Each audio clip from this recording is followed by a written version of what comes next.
నీడ కౌసల్య వారి తోడు నీడ ఒంటరి మహిళలకు, ఒంటరి పురుషులకు, వివాహమై విడిపోయిన వారికి, వయస్సు ఎక్కువై వివాహము కాని వారికి, అనివార్య కారణాల వల్ల ఒంటరి జీవితం గడుపుతున్న వారికి తోడు కొరకు సంప్రదించండి.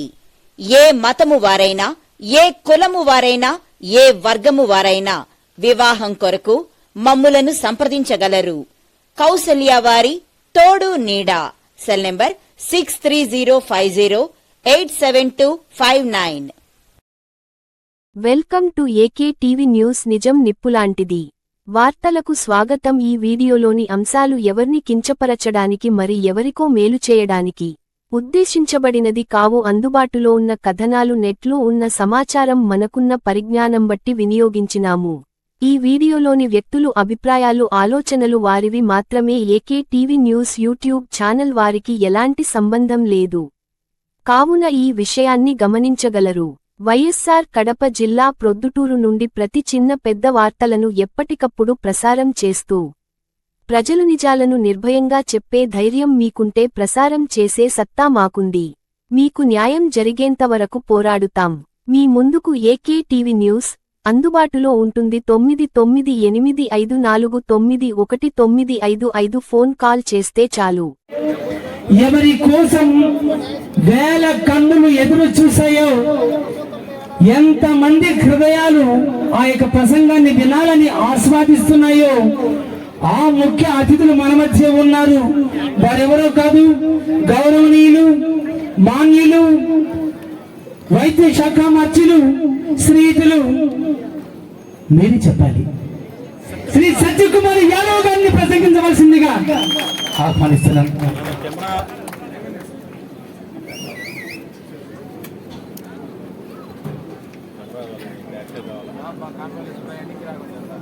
రాజకీయాల్లో సుదీర్ఘ అనుభవం, ఒకటి కాదు, రెండు కాదు, ఏకంగా 6 సార్లు ప్రొద్దుటూరు అసెంబ్లీ నియోజకవర్గానికి ప్రాతినిధ్యం వహిస్తూ, ప్రొద్దుటూరు నియోజకవర్గ అభివృద్ధిలో ప్రధాన భూమిక వహిస్తూ, కేవలం ప్రొద్దుటూరు ప్రాంతంలోని వారికే కాకుండా జిల్లాలోని ప్రతి ఒక్కరికి సుపరిచితులై తన మార్కు జిల్లాలో వదిలిన అలాంటి ఇప్పుడిప్పుడే ఎలక్ట్రానిక్ పాలిటిక్స్కి వచ్చి రాజకీయాల్లోకి వచ్చిన కొత్త వారికి ఆదర్శంగా నిలుస్తున్న గౌరవనీయులు పెద్దలు నందాల వరదరాజు రెడ్డి గారు, అదేవిధంగా 4 సార్లు శాసనసభ్యుగా ఎన్నికై చాలా చెలక్తులతో, ఆసక్తులతో తన ప్రసంగాన్ని కొనసాగిస్తూ ఈ ప్రాంతంలో నేను ఎప్పుడు అంటుంటాను రాయలసీమ దిల్కా దడకన్ అని, అటువంటి చదిపురాల ఆదినారాయణ రెడ్డి గారు, జిల్లా కలెక్టర్ శ్రీ చెరుకూరి శ్రీధర్ గారు, ఆర్డీఓ శ్రీమతి సాయి శ్రీ గారు, ముక్తియార్ గారు, శశిభూషణ్ రెడ్డి గారు, లింగారెడ్డి గారు, సుధాకర్ రెడ్డి గారు, రమణారెడ్డి గారు, కొండారెడ్డి గారు, వరుణ్ కుమార్ రెడ్డి గారు, ఇతర వేదిక మీద ఉన్న పెద్దలకి, ఈ కానపల్లె గ్రామస్తులకి, కొత్తపల్లి పంచాయతీ గ్రామస్తులకి, ముఖ్యంగా ఆరోగ్య శాఖకు సంబంధించిన మెడికల్ ఆఫీసర్లకి, కమ్యూనిటీ హెల్త్ ఆఫీసర్లకి, ఏఎన్ఎంలకి, ఆశా వర్కర్లకి చేతులెత్తి నమస్కరిస్తూ, ఇవాళ ఈ కార్యక్రమ కేంద్ర బిందువు, కర్త, కర్మ, క్రియ, సంధానకర్త, కొత్తపల్లి సర్పంచు శ్రీ మిత్రులు శివచంద్రారెడ్డి గారు, కొన్నాళ్ళ క్రితం మరి ఇటీవల సెక్రటేరియట్కి వచ్చారు. వచ్చి ఇంత పెద్ద లిస్టు తీసుకొచ్చారు ఈ గ్రామానికి సంబంధించిన సమస్యల గురించి. పవన్ కళ్యాణ్ గారిని కలిసి గ్రామీణాభివృద్ధి శాఖకి సంబంధించి, అదేవిధంగా పంచాయతీరాజ్ శాఖకు సంబంధించి పెద్ద లిస్టు తీసుకొచ్చి పవన్ కళ్యాణ్ గారి దగ్గర కలిసి సమస్యలను ఏకూరబెట్టి సార్ అది త్వరలో సమస్యలు తీర్చాల్సిందిగా వారు చెప్పడం జరిగింది. ఇప్పుడు నాకు ఆ సందర్భంగా నన్ను ఆహ్వానించారు. పొద్దుటకు దగ్గరలో వచ్చినప్పుడు సమయం పట్టవచ్చు కాబట్టి మీరు చేసుకోండి, పెద్దలు వదనారెడ్డి గారు కూడా ఉన్నారు కదా అని నేను చెప్పడం, లేదు ఇంకా చిన్న చిన్న పనులు ఉన్నాయి, అయిపోయిన తర్వాత వదనారెడ్డి గారి చేతుల మీద సమక్షంలోనే చేద్దామని వారు చెప్పడం, ఇవాళ ఈరోజు ఈ కార్యక్రమానికి రావడం, ఇవాళ సచివాలయం కానీ రైతు సేవా కేంద్రం కానీ లేదా ఆయుష్మాన్ ఆరోగ్య మందిర్ ప్రారంభంలో భాగస్వామ్యం వహించే అవకాశం కలిగినందుకు నేను ధన్యవాదాలు తెలియజేసుకుంటూనే మెల్లగా నన్ను కూడా ఫిక్స్ చేసే పని చేశారు. ఇరికిచ్చే పని చెప్తాం కదా మన ఊర్లో, ఇరికిచ్చే పనులు దత్తత తీసుకోవాలంటే నేను కానపల్లిని. ప్రొద్దుటూరు ఆంధ్రప్రదేశ్లోనే ఒక ప్రతిష్టాత్మకమైన మున్సిపాలిటీ, పెద్ద వ్యాపార కేంద్రం. ఆ మున్సిపాలిటీకి కూతవేటు దూరంలో కానపల్లె గ్రామం ఉంది. పక్కన కేసీ కెనాల్ పోతుంది, తవ్వితే 3 అడుగుల్లో నీరు పడుతుంది. పక్కన ఇటు పక్క హైవే ఉంది. పైగా ఇంకో చూడండి, ఈ సచివాలయం కానీ లేదా ఆయుష్మాన్ ఆరోగ్య మందిర్ కానీ లేదా రైతు సేవా కేంద్రం నిర్మించడానికి తన సొంత డబ్బులతో స్థలం కొని ప్రభుత్వ ధనంతో వాటిని నిర్మించారు. అంటే ఆయన అంతగా ఆయన సంపన్నుడు, మళ్ళీ ఆయన నన్ను ఇక్కడ దీన్ని దత్తత తీసుకోమని చెప్తున్నాడు. ఇటువంటి సంపన్నమైన పంచాయతీని దత్తత తీసుకోవడంలో కొద్దిగా ఆనందం ఉంటుంది, ఖచ్చితంగా తీసుకోవడానికి ప్రయత్నం చేస్తా. మీరు చెప్పినట్టుగా ప్రస్తావించిన సమస్య ఏంటంటే మడూరు కాలువ గురించి ప్రస్తావించారు. మడూరు కాలువ పెద్దలు వదనారెడ్డి గారు చెప్పినప్పుడు ఒకప్పుడు పంట కాలువ అయితే కాలక్రమేణా అది మురిగినీటి కాలువగా ప్రొద్దుటూరు కాలువ దగ్గర నుంచి అన్ని కాలువలు కూడా అదే రకంగా తయారైతాయి. అయితే ప్రొద్దుటూరు మున్సిపాలిటీకి సంబంధించి అమృత్ పథకం కింద Atal mission for urban reservation and transformation ఎందుకు నేను చెప్తున్నానంటే, నేను కేంద్రంలో పట్టణాభివృద్ధి శాఖ మంత్రికి ఓయిడీగా ఉన్నప్పుడు అప్పుడు ఇక్కడ మున్సిపల్ చైర్మన్ తీసుకొచ్చి మొదటి స్టేట్ యాన్యువల్ యాక్షన్ ప్లాన్ దాన్ని చేర్చి శాంక్షన్ చేసినది దాదాపు 130 కోట్ల ఆ రోజుల్లో వీటిని మంజూరు చేయడం జరిగింది. అంటే దాని కింద పెట్టడానికి ఇక్కడ దాకా విస్తరింపజేయడానికి అవకాశం ఉందా నేను కలెక్టర్ గారిని సందర్భంగా కోరుకుంటున్నా. దాంట్లో ఏమైనా సాధ్యాసాధ్యాలు పరిశీలించాల్సిందిగా, లేకపోతే అక్కడ ఏమైనా ఎస్టీపీ నిర్మాణం చేయడానికి ఉందా. నిన్నే నాకు ఒక గోవాకు సంబంధించిన ఒక సంస్థ వచ్చి వాళ్ళు ఇటీవల ఈ మహాకుంభలో వారణాసిలో జరిగే ప్రయాగరాజ్లో జరిగిన మహాకుంభలో అన్ని కోట్ల మందికి 60 కోట్ల మంది వచ్చారు. దానికి సంబంధించిన పారిశుద్ధ్యానికి సంబంధించిన ఒక్క కూడా ఎక్కడ కూడా ఒక సమస్య రావడం కానీ ఒక ఆరోపణ రావడం కానీ జరగలేదు. దాన్ని చాలా సమర్థవంతంగా వాళ్ళు నిర్వహించారు. వాళ్ళకు టెక్నాలజీ సంబంధించిన నిన్నే సంబంధిత మున్సిపల్ శాఖ మంత్రి గారికి అదేవిధంగా ప్రిన్సిపల్ సెక్రటరీ సురేష్ కుమార్ గారికి కూడా చెప్పడం జరిగింది. దాన్ని వినియోగించుకోవడానికి అవకాశం ఉందా అని. దాన్ని ఇక్కడ తీసుకొస్తే ఏదైనా ప్రైవేట్ ప్రాజెక్ట్ మీద చేయడానికి ఉందా, సుదీర్ఘకాలంగా అపరిష్కృతంగా ఉంటున్న ఈ సమస్యకు పరిష్కారం కనుక్కోవడానికి అవకాశం ఉందా, ఒకసారి కలెక్టర్ గారు దాన్ని పరిశీలిస్తే బాగుంటుందని ఈ సందర్భంగా నేను ఒక చిన్న కోరిక కూడా వారికి కోరుతుంటాను. మిత్రులారా, ఈ ప్రాంతం నాకు చాలా చిరపరిచితం. నేను ఎమ్మెల్యేగా ధర్మవరం వెళ్ళినప్పటికీ పెరిగిందంతా ప్రొద్దుటూరే. నేను మొదట్లో గ్రామాలు పట్టణంలో పెరిగాను, మున్సిపాలిటీలో ఉన్నా. కానీ గ్రామాల్లో నేను మొట్టమొదటిగా నేను వచ్చి చూసిన గ్రామం ఏదయ్యా అంటే మీకు ఈ కూతవేటు దూరంలో ఉంటున్న చెంచుపల్లె. నాకు చిన్నప్పుడు మిత్రుడు ఉండేవాడు అక్కడ, అందుకని అక్కడికి వెళ్ళేవాళ్ళం. వెళ్ళి రాత్రిపూట వరిమడికి వెళ్ళేవాళ్ళం నీరు పట్టడానికి, లేదా పసుపు వేసేవాళ్ళు. ఇప్పుడు వేస్తున్నారో లేదో నాకు తెలియదు. పసుపు అప్పట్లో పసుపు ఎక్కువ వేసేవాళ్ళు, చెరుకు వేసేవాళ్ళు. ఇప్పుడు చెరుకు ఉన్నట్టు కూడా నేను జిల్లాలో ఎక్కడ కూడా ఉన్న ఒక చక్కెర ఫ్యాక్టరీ కూడా ముగిచ్చేసారు, అది వేరే విషయం, దాంట్లో నేను పోదలుచుకోలేదు. చెరుకు వేసేవారు లేదా వేరుశనగ వేసేవారు, 3 పంటలు పండించేవారు. ఆ సందర్భంగా నేను వచ్చి చెంచుపల్లికి వెళ్ళేవాడిని, కానపల్లి మీదుగా వెళ్ళేవాడిని. వెళ్తున్నప్పుడు ఇక్కడికి వచ్చి శివచంద్రాడి గారితో కూడా మాట్లాడేది. ఎందుకంటే అప్పుడు మాకు నాయకుడు ఆయన ఆర్ట్స్ కాలేజ్లో చైర్మన్ గా గెలిచి ప్రొద్దుటూరు పట్టణంలో శివచంద్రారెడ్డి అంటే తన మార్కు ఆ రోజుల్లో మేము ఇంకా స్కూల్లో ఉన్నాం అప్పటికి. కాబట్టి ఆ రోజుల్లో వదిలినాడు. మిత్రుత్వం ఉంది, వయసులో కొద్ది తేడాలు ఉన్నప్పటికీ, వయసులో తేడా ఉంది, శరీరంలో కూడా చాలా తేడాలు ఉన్నాయి. అయినప్పటికీ కూడా ఆ మిత్రుత్వం అప్పటి నుంచి కొన్ని దశాబ్దాలుగా కొనసాగుతూ ఉంది. ఏదైనప్పటికీ కూడా ఇవాళ ఈ మంచి కార్యక్రమానికి ఆహ్వానించినందుకు నేను ప్రత్యేకంగా ధన్యవాదాలు తెలియజేస్తున్నా. మిత్రులారా, సచివాలయం అనేది రైతు సేవా కేంద్రము అదేవిధంగా ఆరోగ్య కేంద్రం ఒకే చోట నిర్మించాలనే ఆలోచన చాలా మంచి ఆలోచన.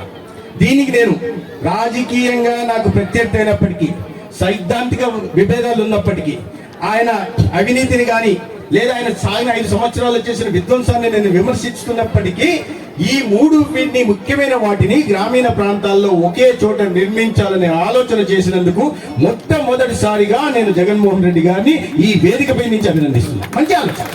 కానీ ఒక మంచి ఆలోచన చేయడం కాకుండా ఆ ఆలోచనకు అవగాహనతో పూర్తి చేయాల్సిన బాధ్యత కూడా ఉంది. ఎవరికైనా నాయకుడు అనుకున్న వారికి ఏదైనా ఒకటి చేసినప్పుడు దాన్ని పూర్తి చేయాలి, అంతేగాని దాన్ని మొదలుపెట్టి వదిలేసేవాడు నాయకుడు కాదని నేను ప్రగాఢంగా నమ్ముతా. ఎందుకంటే తీసుకొచ్చారు, మొదలు పెట్టారు. ఎక్కడి నుంచి మొదలు పెట్టారయ్యా?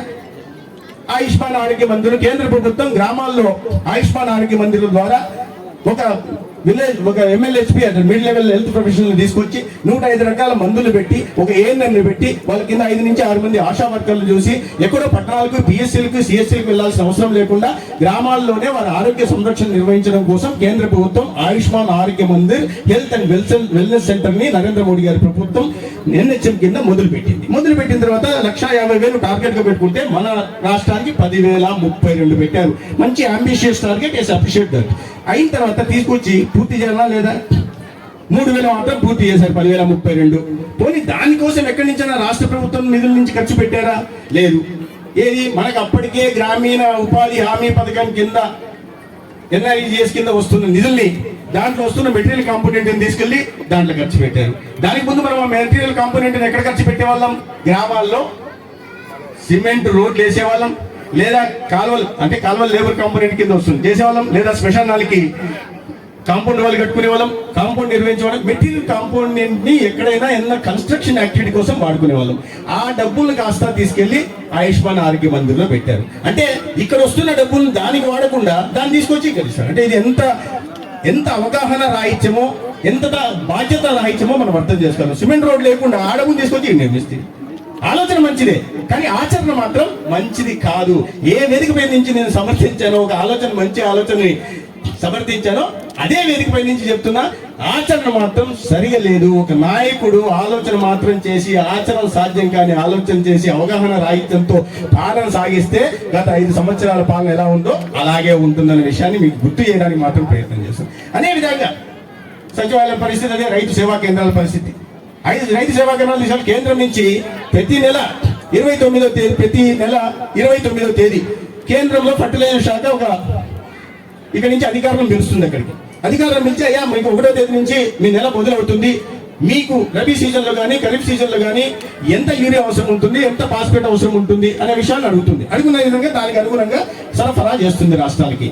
తర్వాత ప్రతి మంగళవారం మళ్ళీ వీడియో కాన్ఫరెన్స్ చేసి సంబంధిత అధికారులతో అడగడం జరుగుతుంది. స్టాక్స్ ఉన్నాయా, సరిపోయా, బఫర్ స్టాక్స్ ఉంటే వాడారా లేదా, ఇంకా అడిషనల్ ఎన్నో స్టాక్స్ కావాలని. ఇంతటి శ్రద్ధ తీసుకుని రైతాంగం మీద, వ్యవసాయం మీద కేంద్ర ప్రభుత్వం అత్యంత సబ్సిడీతో 2,600 వస్తున్న యూరియా బ్యాగ్ ని కేవలం 260 రూపాయలు 80 రూపాయలకు ఇచ్చి అంత పెద్ద భారాన్ని మోస్తూ రైతులకు అందుబాటులో తేవాలని చూస్తే గత 5 సంవత్సరాల్లో యూరియా బ్యాగులు మనకు సరిగా వచ్చేవి కాదు, ఫాస్ఫేట్ బ్యాగులు వచ్చేది. ఏం చేసుకోవడానికి? ఆ గోడను కొట్టేసి రైతు సేవా కేంద్రం కట్టి రావాల్సిన వాటి రాకుండా, ఇవ్వాల్సిన విత్తనాలు ఇవ్వకుండా, నాశనక విత్తనాలు ఇచ్చి సరిగా పంటలు పండకుండా, రైతులు నష్టాలకు కూరుకుపోతే దానికి ఫసల్ బీమా యోజన చేయకుండా, ఇన్సూరెన్స్ రాకుండా చేసి రైతుల నోట్లో మొత్తానికి మట్టి కొట్టిన తర్వాత అది నాయకత్వం కాదనేది నా ఉద్దేశం. ఇక్కడి నుంచి రాజకీయ ప్రసంగాలు చేయడానికి మాట్లాడట్లా, కానీ ఏదైనా ఒక ఆలోచన చేసినప్పుడు ఆలోచన సమర్థవంతంగా పూర్తి చేయాల్సిన, ఆచరించాల్సిన బాధ్యత ఒక నాయకుడికి ఉంటుంది. ఆ నాయకుడి మీద విశ్వాసంతోనే ప్రజలు ఎన్నుకున్న తర్వాత ఏ విశ్వాసంతో, ఏ నమ్మకంతో ప్రజలు నేను ఆ గద్దెనెక్కిచ్చారో దాన్ని వమ్ము చేయకుండా వాళ్ళ ఆశలకి, ఆశయాలకి, ఆకాంక్షలకు అనుగుణంగా ఏ నాయకుడైనా నడుచుకోవాల్సిన అవసరం ఉంది. కానీ 5 సంవత్సరాలు నడవాలి. ఇంకా బాధాకర విషయం ఏంటంటే, ఒక ముఖ్యమంత్రిగా మనకు తెలుసు, రాజు తలుచుకుంటే దెబ్బల కొనలేదు. ఒక రాజు తలుచుకుంటే ఏమైనా చేయొచ్చు. రాష్ట్రం అంతా చేయడానికి కొద్దిగా ఆర్థిక పరిమితులు ఉండొచ్చు, నేను కాదన్నా. ఎందుకంటే ప్రతి అంతా బాగుందని నేను చెప్పట్లా, ఆర్థిక పరిమితులు ఉంటాయి. కానీ సొంత జిల్లాలకు, సొంత ప్రాంతాలకు, సొంత వరుసగా ఎన్నిసార్లు ఎమ్మెల్యేలు గెలిచారు? నాకు తెలిసి 1978 నుంచి ఒక నియోజకవర్గానికి అయిపోతే 1989 నుంచి ఈ జిల్లాలో కడప పార్లమెంటు ఒకే కుటుంబం చేతిలో ఉంది. కాదా? అవునా కాదా? కానీ మరి ఇన్ని సంవత్సరాలు సుదీర్ఘ కాలం పాటు పార్లమెంటులో సభ్యులుగా ఉండి, మంత్రులుగా ఉండి, ముఖ్యమంత్రులుగా ఉండి, పెద్ద చిన్న అందరు ముఖ్యమంత్రులుగా ఉండి ఈ రాష్ట్రంలో చిన్న చిన్న విషయాలు కూతవేటు దూరంలో ఉన్న, పొద్దుటూరు దూరంలో ఉంటున్న ఇక్కడ మడురు కాలువ, మురిగి కాలువగా మారిపోతుంటే చూస్తూ చోద్యం చూస్తూ కూర్చున్న నాయకత్వం ఏం నాయకత్వం? ఇటువంటి పరిస్థితులు దాపరించాయి. నేనేదో మాట్లాడితే ఏదో బీజేపీకి సంబంధించిన మంత్రి కదా, వాళ్ళ కూటమిలో ఉన్నాడు, మాట్లాడుతున్నాడు అంటారు. కానీ నేను అంటున్నది ఏంటంటే, ఇది ఏ రకంగా మురిగి కాలువగా అయిందో అదే విధంగా ఈ రాష్ట్రంలో మొత్తం మున్సిపాలిటీలో 85 లక్షల మెట్రిక్ టన్నుల చెత్త కూరుకుపోయింది. పట్టించుకోలే, చెత్త తీయాలని చూసుకోలే, సివరేజ్ తీయాలా, గార్బేజ్ క్లియర్ చేయాలని ఆలోచన రాలే, కాలువలు తీయాలని చూడలే. సరే మీరు పెండింగ్ ప్రాజెక్టులు పక్కన వదిలేయండి, గండికోట నుంచి పిల్ల కాలువలు తవ్వాలా, గండికోట రిజర్వాయర్ నీళ్ళు వచ్చిన తర్వాత పిల్ల కాలువలు తవ్వకపోతే, మాన్సూన్ ముందు తవ్వకపోతే నీళ్ళు ఎట్లా వస్తాయి? అన్నమయ్య కొట్టకపోతే 3 ఏళ్ళు అయింది గతికి ఇది లేదు. కానీ నేను దాని గురించి కూడా పోవట్లే.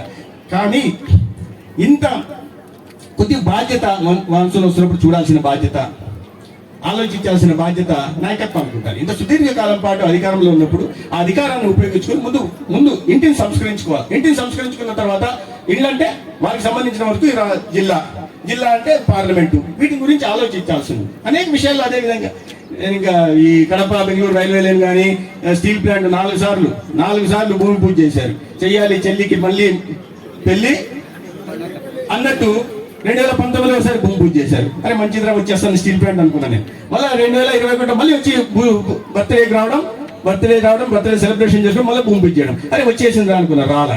మళ్ళీ 3వసారి మళ్ళీ వచ్చి ఎన్నికల ముందు మళ్ళీ భూమి పూజ చేశారు, మళ్ళీ రాలే. అంటే చేసినది మళ్ళీ భూమి పూజ చేయడం తప్ప దాన్ని పూర్తి చేయడం మీద, ఏదైనా సరే పూర్తి చేయడం మీద ఆలోచన. ఇప్పుడు అదే ఆయుష్మాన్ ఆరోగ్య మందిర్లకి ఇవాళ రాష్ట్రంలో ప్రభుత్వం మారింది. ఒక అభివృద్ధి ప్రదాత కేంద్రంలో నరేంద్ర మోడీ గారు ప్రధానమంత్రిగా ఉన్నారు.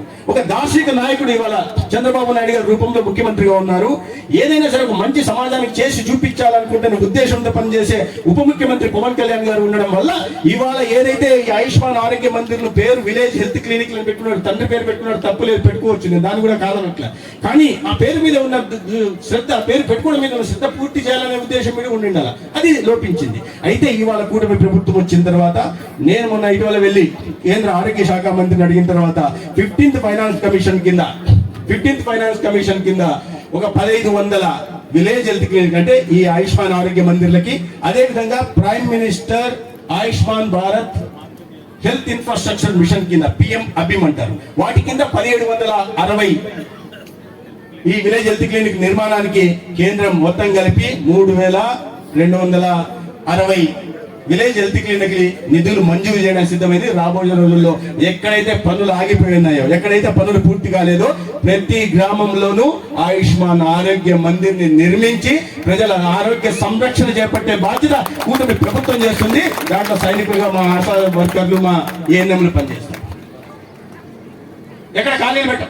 అదేవిధంగా కొత్తగా పిఎస్సీలు తీసుకొస్తూ ఆగిపోయిన పిఎస్సీలు నిర్మాణం చేస్తున్నాం. ఎందుకంటే ఆరోగ్య సంరక్షణ ప్రభుత్వానికి చాలా ముఖ్యమైనది కాబట్టి. మీరు గ్రామాల్లో చూసుకుంటే ఇవాళ కానపల్లెకి పండుగ వచ్చింది, 3 ప్రారంభిస్తే కానపల్లెకి పండుగ వచ్చింది. కానీ గతంలో ఇదే కానపల్లెకి 14వ ఆర్థిక సంఘం నుంచి కానీ 15వ ఆర్థిక సంఘం నుంచి కానీ నిధులు రాలే.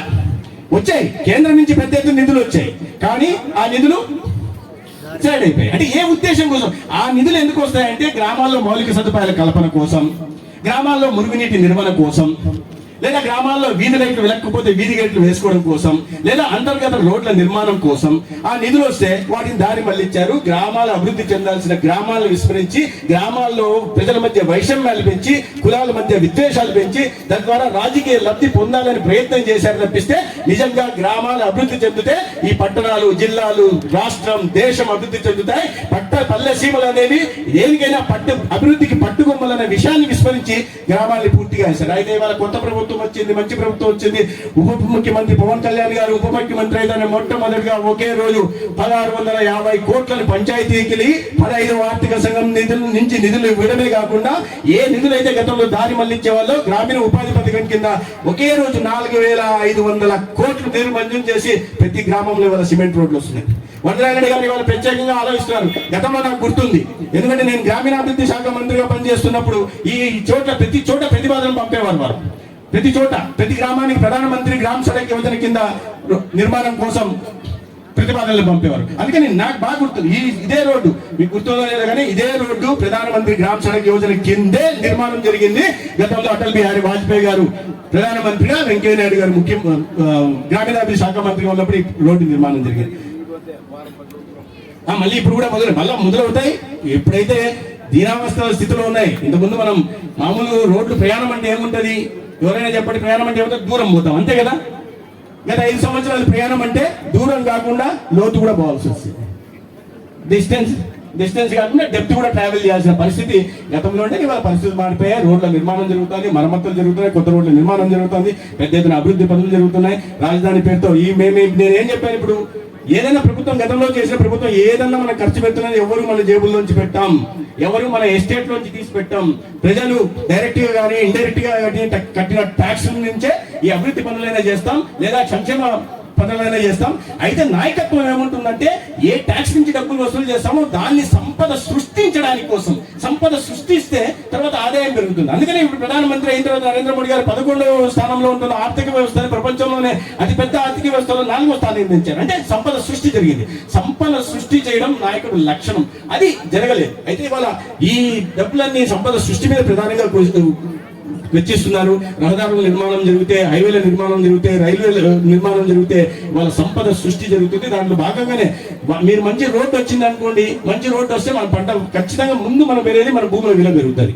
మంచి రోడ్డు వచ్చింది అనుకోండి, మన పిల్లలు హ్యాపీగా బయటికి వెళ్ళి చదువుకోవడానికి అవకాశం ఉంటుంది. మన ఊర్లోకి ఎడ్లబండే రాని చోట రోడ్డు సరిగా లేకపోతే ఇంకా ట్రాక్టర్ రాదు, డాక్టర్ రాడు, యాక్టర్లు అసలే రాదు. అటువంటి నేపథ్యంలో రోడ్డు బాగుంటే మన పిల్లలు వెళ్తారు చదువుకోవడానికి, ఎడ్లబండి పోతుంది, ట్రాక్టర్ పోతుంది, బస్సు వస్తుంది, కారు వస్తుంది, రవాణా సౌకర్యం కూడా కలుగుతుంది. కాబట్టి దాని తర్వాత సంపద సృష్టి జరుగుతుంది. రహదారుల నిర్మాణం ఎప్పుడు కూడా నాగరికతకి చిహ్నం, సంపద సృష్టి జరుగుతుంది. ఇవాళ అటువంటి సంపద సృష్టి జరుగుతోంది కాబట్టే మంచి హైవేల నిర్మాణం జరిగిన, ఎక్స్ప్రెస్ హైవేల నిర్మాణం జరిగితే ఆ లాజిస్టిక్స్ కారణంగా పెట్టుబడులు వస్తాయి, పరిశ్రమలు వస్తాయి, పరిశ్రమలు వస్తే పెట్టుబడులు వస్తాయి, పరిశ్రమలు వస్తే పెట్టుబడులు వస్తే ఉద్యోగ ఉపాధి అవకాశాలు కలుగుతాయి. చదువుకున్న మన యువత వాళ్ళ కాళ్ళ మీద వాళ్ళు నిలబడడానికి అవకాశం కలుగుతుంది. తద్వారా యువత కూడా అభివృద్ధిలో భాగస్వామ్యం చెందడానికి అవకాశం ఉంది. దాంట్లో భాగంగానే వాళ్ళ P4 గురించి కలెక్టర్ గారు ప్రధానంగా ప్రస్తావించారు.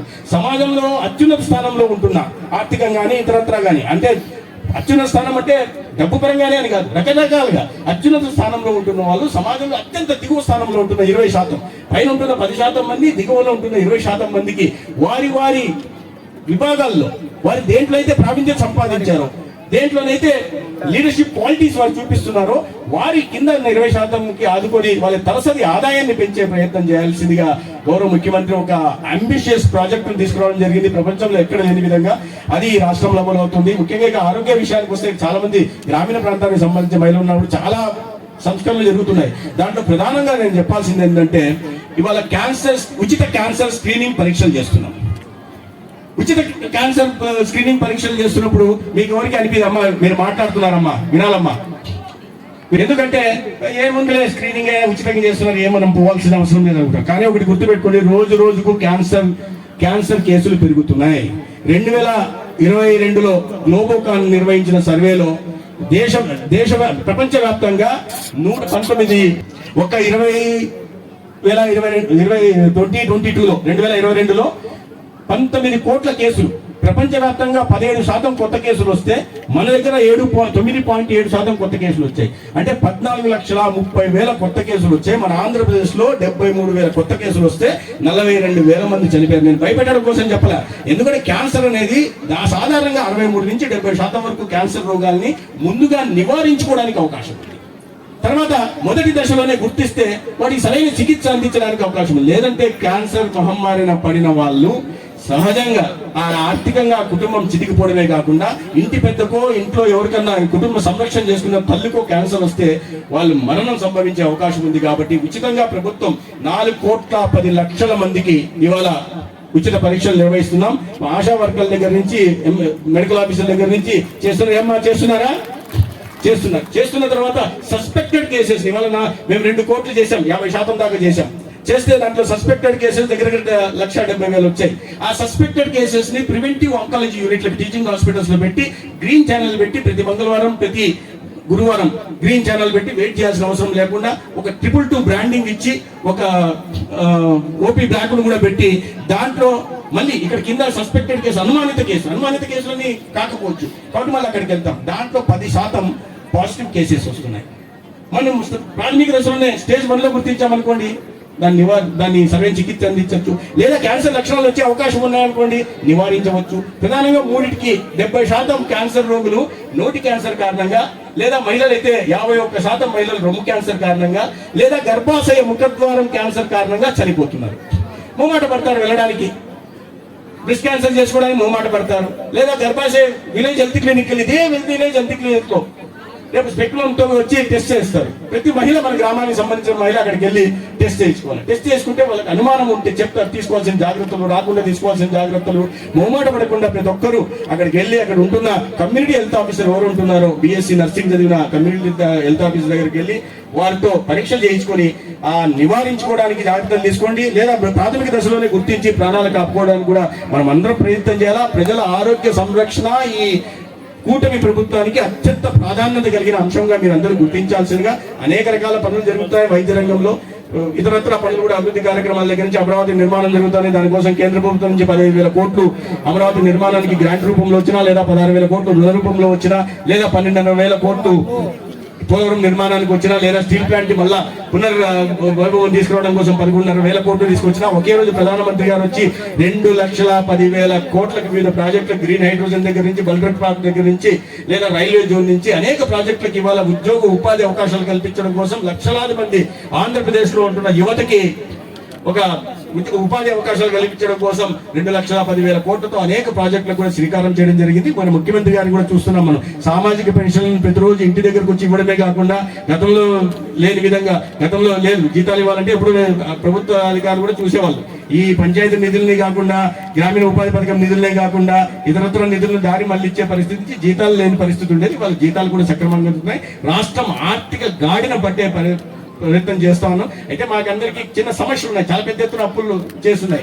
అవన్నీ చెప్పుకుంటా ఉంటే పోయిన ప్రభుత్వాన్ని విమర్శించినట్టుగా ఉంటది. మేము మంత్రులంతా కూర్చుంటే మాకు పోటీ ఉంటది. ఏం పోటీ అయ్యా అంటే, నువ్వు బాగా చేసావా, నీ పర్ఫార్మెన్స్ బాగుందా, నా పర్ఫార్మెన్స్ బాగుందా, అది కాదు. నీ మీద అప్పు ఎంత ఉంది, నా మీద అప్పు ఎంత ఉంది, నీ మీద ఎంత అప్పు ఉంది.